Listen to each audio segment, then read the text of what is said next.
You have to have a heart to help a heart. Learn what you can do locally to fight heart disease and stroke. Coming up next on Carolina People.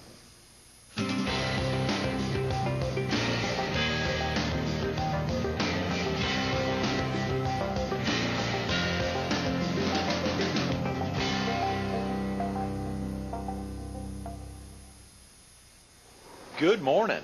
Welcome to Carolina People.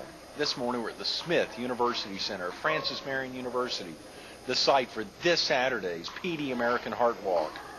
We're visiting with Dr. Charles Trant, a pediatric cardiologist at McLeod Regional Medical Center.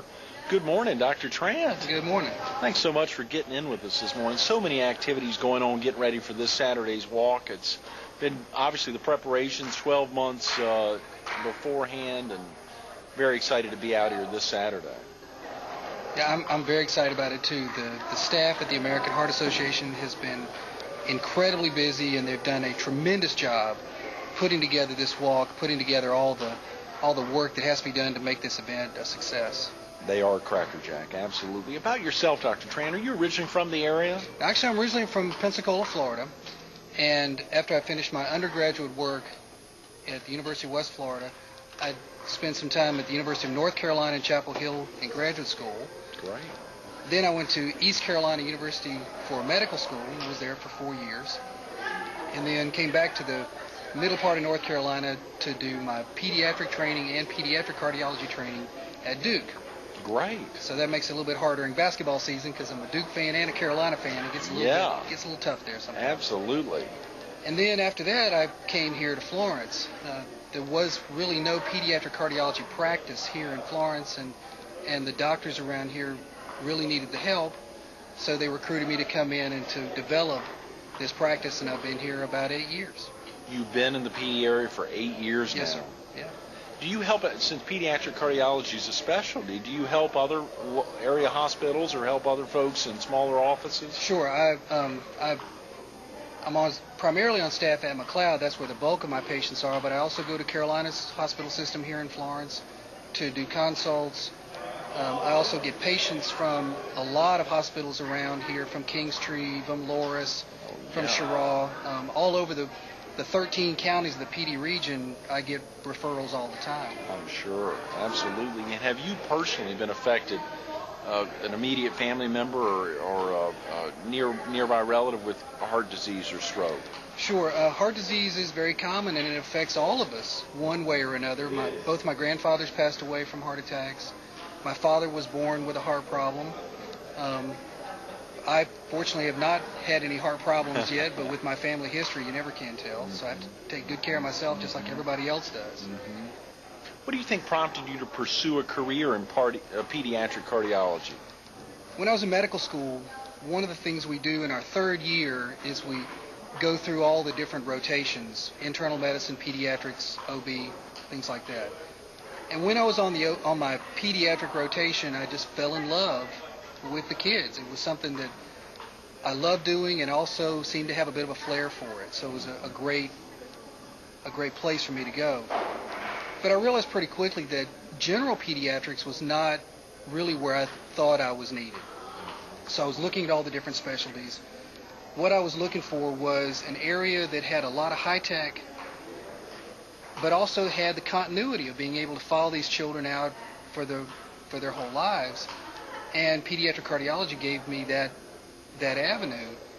Once I started doing more pediatrics, I realized that I was pretty good at listening to heart murmurs, and so it all fit quite well together. Okay. What are some of the types of cardiovascular disease that would affect kids, and how do those differ from how it would affect adults? That's a great question. In pediatrics, most of the problems that I deal with are problems that babies were born with, birth defects of a sort. Mm-hmm. Everybody's heard of babies being born with a hole in the heart. Well, that's actually one of the most common ones that I take care of, but there's lots of different types of holes in the heart. Holes between the upper chambers, holes between the lower chambers, and various places within all those two different places. And one of the fascinating areas in pediatrics is how we've been able to change how we take care of a lot of these kids. I was born in 1958, and back then there was nothing we could do for these kids. If they had complicated heart problems, they just died. There was nothing we could do. Then in the 60s, some great people started doing some research, much of which was funded by the American Heart Association, to figure out what can we do to help some of these children. Some surgeons started doing operations. Most of the operations didn't work, but they didn't give up. And they kept trying and they kept looking, and eventually came up with some techniques that allowed these children to survive. They weren't doing very well, but they survived. And then over the last 20 or to 30 years, we've really developed techniques to not only let these children survive, but to thrive. Back in the 50s, they all died. Nowadays, at least 95% of the time, if not more like 99% of the time, we can offer something. We may not be able to fix it, but we can make them a whole lot better. Right. And this isn't just, as you said, with the aspect that you treat most commonly, the hole in the heart, but with the murmurs and all aspects of the disease that will affect children. Right. It's not just the surgical techniques, but medications, pacemakers. Back in the 60s, a pacemaker was the size of a cell phone, a big cell phone now. You can't put that inside a baby's chest because there's not enough room. Right. Now we have pacemakers that are the size of a quarter. Wow. That do all the same stuff, and the amount of programming, the computer power that's inside that tiny little pacemaker is really phenomenal. Absolutely. That is fantastic. Yeah. And the American Heart Association's research has had a lot to do with helping to make those the size of a quarter rather than the size of a cell phone. Exactly. That's wonderful. Yeah. Dr. Trant, we'll be speaking with April Rogers in just a little bit, whose son Thomas is one of your patients. Right. Obviously, there's instances of privilege as it relates to patients, but in just a general sense, can you talk about the nature of heart disease in children and how prevalent these cases are in our region? Well, the prevalence of heart disease is pretty much the same worldwide. About 8 per 1,000 live births. In other words, if you take 1,000 babies born, just 1,000 of them, about 8 of them are going to have something wrong with their heart. Which doesn't sound like that big of a number, but if you figure there's 9,000 deliveries in this region alone every year, that's a fair number of children. Wow. Another 7 per 1,000 live births will have some sort of heart rhythm problem.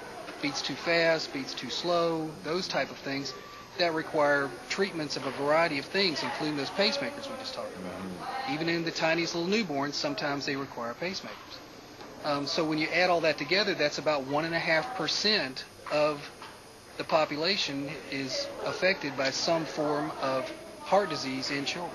Right. Golly, that's dramatic. I wasn't aware it was that large. That is dramatic. Yeah. Dr. Trant, how about the advances in technology and treatment in heart disease? Have those improved the chances of a child who's actually born with a severe heart damage? Yeah, alludes to some of the stuff we talked about just a minute ago. The chances of survival in these even very complicated children has improved tremendously, and even in the last 5 to 10 years. We talked about the surgical things. We talked some about medications. Some of the other areas where the research is so important is things like training the nursing staff on how to take care of a post-op heart, training the respiratory therapists, making sure we have all the proper equipment, the bypass machines, the ventilators. All of those things have to be specifically tailored to the pediatric population. You can't just take what we do for adults and say it works great over here, let's just make it smaller and work over here.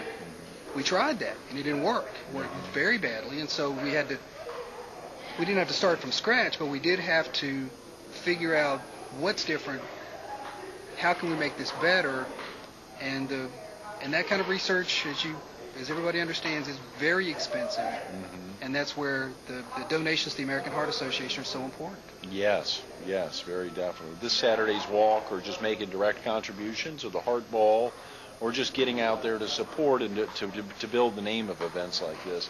Dr. Trant, when did cardiac surgery for newborns become more prevalent, and how has the surgery in babies changed over the years? I know you talked about this a little bit, but directly. The first operations were done The very first ones were done in the late 40s. Then in the early 50s, there were a few surgeons trying a few things here and there. But it wasn't until the bypass machine, it's a machine called cardiopulmonary bypass, where they can basically take the heart out of the system. They don't take the heart out of the chest, but they hook the baby's blood supply up to this machine, and the machine acts as the baby's heart and the baby's lungs to keep the blood flowing, so then they can safely stop the heart and do the operation. Trying to operate on a heart that's still beating is like trying to squeeze a piece of soap. It's just going to come right out of your hands, and you just can't do it. And we're talking about techniques where they're basically under the microscope trying to look at a heart. A baby's heart is about the size of a walnut, and so imagine trying to do microsurgery on a walnut that's jumping all over the place. Right. So once we got that technique better, then the next thing that came along was called hypothermia. In other words, cooling the body down so that the amount of energy that the body needs goes down with the temperature. So that gave the surgeon a lot more time to do these more complicated operations. The first operations were done very quickly. Just get in, do it, get out, try not to kill the kid while you're in there. And it didn't always work. Now the surgeon can go in, get the baby prepped, take not too long, but take much more time and do all these surgical techniques. The other thing that helped a lot, strangely enough, was the fact that the adult cardiologists, the adult cardiac surgeons got really good at doing coronary bypass surgery. So they're taking these tiny little coronary arteries and bypassing them. Once that technique got perfected, then we could take the teaching of that and give it to the pediatric heart surgeons, and that gave them a whole nother range of problem that they could fix. Before, we would do an operation that would make it better, but still not so terrific. Now they can take some of these really complex problems and just switch them around or fix whatever it is they need to be fixed. Now, to be honest, we don't have too many patients that are really old who've had these operations. So we don't know what the long-term results are going to be. But we do know so far that some of these operations have been done as much as 20 years ago, and a lot of these patients are still going real strong. That's wonderful, absolutely. And that ties into that aspect of success in the operating room continues to allow more of these babies to reach adulthood. Yes. Do they continue to be seen by a cardiologist? Yeah, well, we've got a problem we have a nice problem to have. We have patients that survived. But we also have a problem where the adult cardiologists didn't get trained on how to take care of these pediatric heart problems. But the patient might be 35 years old. So who do they go see? Do they come see me? Well, I'm not an adult cardiologist. I'm a trained pediatrician first, and the adult cardiologists don't feel like they have all the training. So now we're trying to take the best of both worlds. The adult cardiologists are involved, and I'm involved, so I can help them with the pediatric heart problem, and then they can also help with this 35-year-old patient. And between the two of us, we're hoping that we're going to provide better care. This is very new stuff, and it's an area there we're still trying to work out how to best serve this population that we didn't have 50 years ago. Dr. Trant, we got a little more than a minute. McLeod Regional Medical Center is sponsoring this Saturday's Health Expo at the Heart Walk. What are some of the activities included at that event that walkers or other viewers should get out and see? Well, in years past, what we've had is blood pressure screenings, height and weight checks, flexibility screenings, those type of things to help people to become more active, to get up, get out, do some things. And then the other areas is to help them to understand how diet is so important, and smoking, and making sure that they're keeping their blood pressure under control. Absolutely. I guess really the big question is, if Duke's playing UNC at Cameron, who are you for? That's a good question. Or at the Dean Dome, or in Chapel Hill. It's been tough. The last few years, I've actually been pulling more for Carolina because, I had to because Matt Doherty was the coach, and he was a student of mine when I was at Carolina, so I had that connection. Now he's gone, so now I'll be probably pulling for Duke again. And lastly, Dr. Trant, why you think it's really important that the communities get out to support the American Heart Association? They need to get out because everybody's touched by heart disease, and if you donate money to this cause, you're not really making a donation. you're really making an investment into the research against your next heart attack, against your kid's heart problem, your dad's heart problem, your wife's heart problem. You heard him say it, everyone. He means you. He means all of us. Everyone's affected either directly or indirectly. 1 out of 2 folks here in the PD area, throughout the Southeast, throughout the country. Dramatic impact. Make a difference. Get out here this Saturday, the PD American Heart Walk. Dr. Trant, thanks so much for being with us this morning. Thank you very much. Stay tuned to April Rogers coming up next on Carolina People.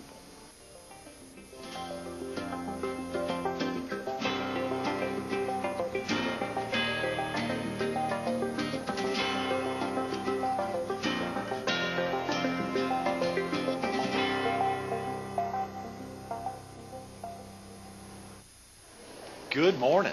Welcome back to Carolina People. This morning we're at the Smith University Center at Francis Marion University. We're focused on this Saturday's PD American Heart Walk, which will be held here, kicking off at 10 a.m. And we're visiting with April Rogers, the spokesperson for this year's PD American Heart Walk. Good morning, April. Good morning. Thanks so much for being with us this morning. You're welcome. Incredible opportunity to think about so much that will be happening here this Saturday, and Yes. to think about so much of a focus, and of course you and your son Thomas and the efforts that you've made as spokesperson this year. Thank you very much.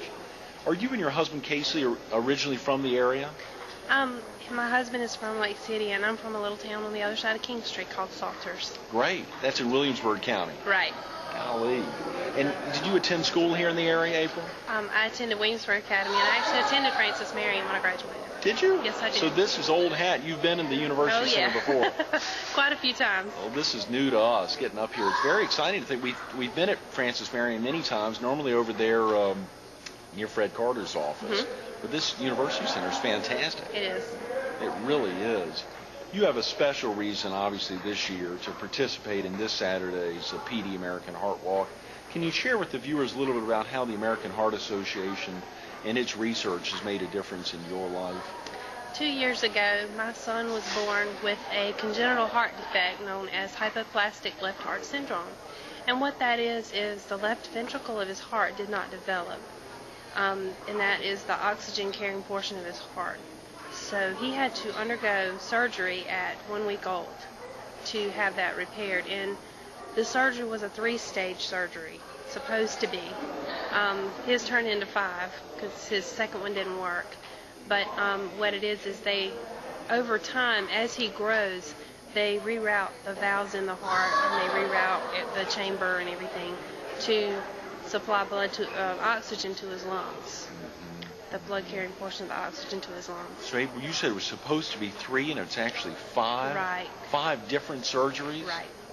And he's 2.5. That's essentially 1 every 6 months. Right. He had the first one at 1 week.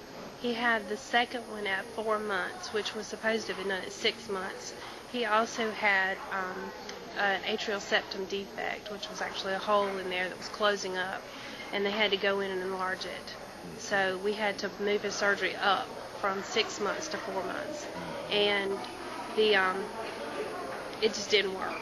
They had to reverse it back to the original surgery, and then we tried again at 10 months. And while we were in there recovering from his surgery, a week later, they ended up having to go back in for a 4th time. And he actually just had his last surgery on July 25th of this year. Congratulations. Thank now, you. when you say it's his last, what makes you think that... It was the final stage of the surgery. Okay. So from this point on, the only thing they said that he would ever have to do would be like a routine heart catheterization. Okay. Had there been any other aspects of cardiovascular disease in your family? Or No. None? None. How about in Casey's family? Is that right? So both of y'all's extended families and otherwise have had a great lesson in learning about cardiovascular disease. Right. My father-in-law suffered a heart attack, but while I was actually pregnant. But other than that, there was none. Is that right? That is amazing. Well, how's Thomas doing now? He is absolutely wonderful. He's very happy, very energetic. Just a typical little boy. And he really has no idea of what happened, or is he at an age where he has some idea from this summer's? He understands that he has a boo-boo. And he understands that he has a boo-boo. A boo-boo. He tells everybody he has a zipper. Right. So he understands it. He knows the doctors very well. But he doesn't really understand what happened. April, can you share with the viewers how the American Heart Association helped you and your husband cope with Thomas's heart condition? It was more of an emotional support to begin with, and then as I got more involved, I realized the importance, and I want other people to know how important it is for the research, because the oldest living person who has the disease that he has is only 20 years old. So there is no way, they can't tell me a life expectancy, and say, okay, he's going to live to be 30 years old. They don't know.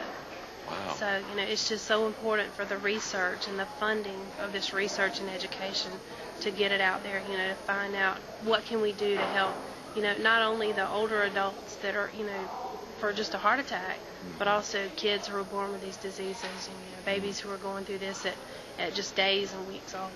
April, have you been able to share your experiences with other family whose children are suffering from heart ailments? Many times. Really? I've had so many people just come up to me and ask me, that they heard about us and they said, I know somebody who's going to have a baby, and they found out, during that time that their baby's going to have the same thing. Or when we were in Charleston at MUSC, people would come to me and say, we're going through this for the first time. Can you tell me, what can I expect? And these surgeries were conducted down at MUSC? Right. Right. We spent the first time we were down there for a month. We didn't bring him home till he was a month old. And it's been about 3 weeks every time. Wow. Golly, this has been an absolute amazing experience. Surely to go through until this past July, it's the most recent last leg of the surgery. Yes, it was. Painful. What prompted you to be the spokesperson for this year's PD American Art Walk? Obviously, the folks understand the experiences you've been through, but to actually get out, and this is such a dramatic and gigantic event this Saturday. I just want everybody to know how important it is to get out and support the Heart Association. Like I said, that research, that education, the funding, we need it. It's really important to get it, because, every dollar can save a life. And the great thing, as you point out, April, even though Thomas's surgeries occurred down in Charleston, the research that's happening by funds raised in the PD or at the beach or in southeastern North Carolina, those funds are being reallocated to research institutions throughout the U.S. Absolutely. Absolutely. It helps everywhere. When you think about a message this Saturday, a message that you hope to bring to the folks that are out here this Saturday, the walkers, you'll have thousands of folks out here at Francis Marion this Saturday. What's the message you really want to convey to the walkers? Just to come out and support. I just want everybody to know how important it is. The heart disease is the #1 killer in America, and it's just not only for adults but for children. And people don't think about the adults, they don't think about the children as well as they do the adults. So it's just so important to get out and, in your donations. Like I said, every dollar can save a life. Every dollar. Right. Every dollar, absolutely. Right. Every dollar. Where are you working now, April? And have you been able to enlist the support of your co-workers for this Saturday's walk? I work at Williamsburg Regional Hospital in King Street. Right. And my co-workers are absolutely wonderful. They're all ready to walk. They're out supporting, raising money. Yes. They're wonderful. Absolutely. And Casey, is he working in the area? Is he going to be participating in the walk? Oh, yes. He works for the South Carolina Forestry Commission. Great. And he, too, his co-workers are absolutely wonderful, too. That is fantastic. That's fantastic. Can you share with the viewers, we've just got a couple of minutes, April, when you think about beginning, literally a couple of weeks out after Thomas's birth. Did you say, was it 10 weeks or 11 weeks? 1 week. 1 week. 1 week. 1 week from birth up until this past July. The experiences that you all went through as a husband and wife, the experiences your extended family went through, and monitoring Thomas and just dealing with all the doctors, of course, Dr. Trant, who we talked with earlier, the experience leading up to this past summer's surgery, and now leading up to this Saturday's walk. The Heart Association has just been so supportive, and everybody has been so supportive. It's been an emotional roller coaster. But we know that we have that support there not only through the Heart Association but through our family. Absolutely.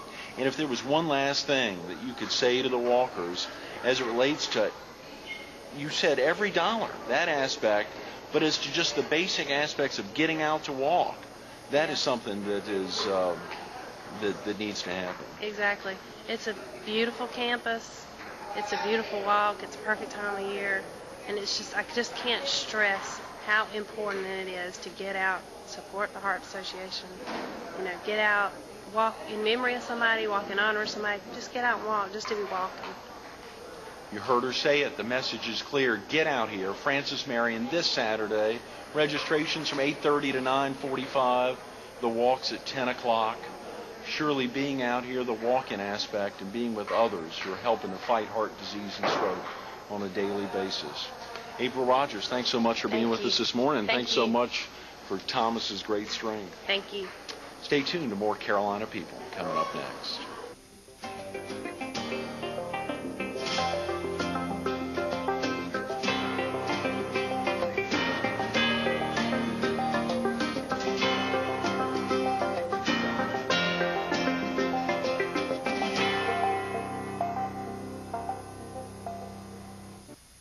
We want to thank Dr. Charles Trant of McLeod Health and April Rogers, the spokesperson for this Saturday's PD American Heart Walk, for making today's Carolina Peoples so special.